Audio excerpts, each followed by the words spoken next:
Salt! The Dietary Guidelines Advisory Committee has asked for public comments on a number of questions regarding the replacement of salt in our diet. One question they are very interested in is, what are the technical challenges in reducing salt in different food categories? Another question is, what are some of the implications of reducing salt in different foods? Things such as cost, functional properties of foods, things like color, texture, and flavor. You'll notice that both questions presume that there is actually an urgent need for us to reduce salt in foods, and then goes on to look at the challenges this might pose to food processors. But hang on a minute. These seem to be the wrong questions to ask. If the good health of consumers is the primary concern of the dietary guidelines, then the single most important question to ask is, what happens to us when our salt intake is reduced, as the dietary guidelines currently recommend? Only when that question is answered can you presume to ask any other question.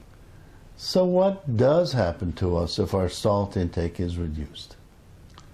Let's start by remembering that the current guidelines recommend we consume between 1,500 and 2,300 milligrams of sodium per day. The problem is that these recommendations don't stand up to scientific scrutiny.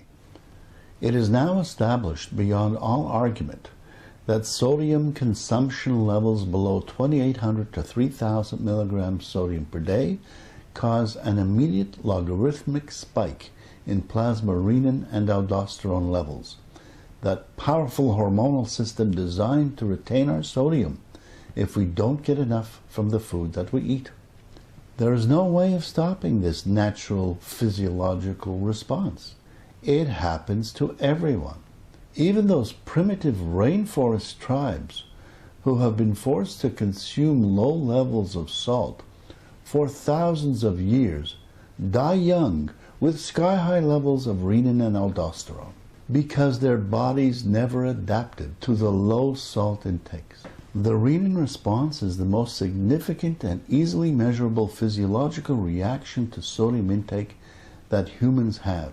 It is a primary biological response, a reaction designed to compensate for a critical challenge, the challenge of inadequate salt intake.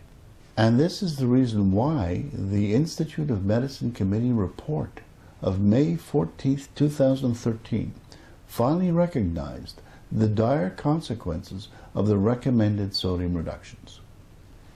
Evidence demonstrating negative outcomes from high renin levels will continue to come in, particularly in areas such as insulin resistance, one of the most rapid and evident results of elevated renin and aldosterone levels.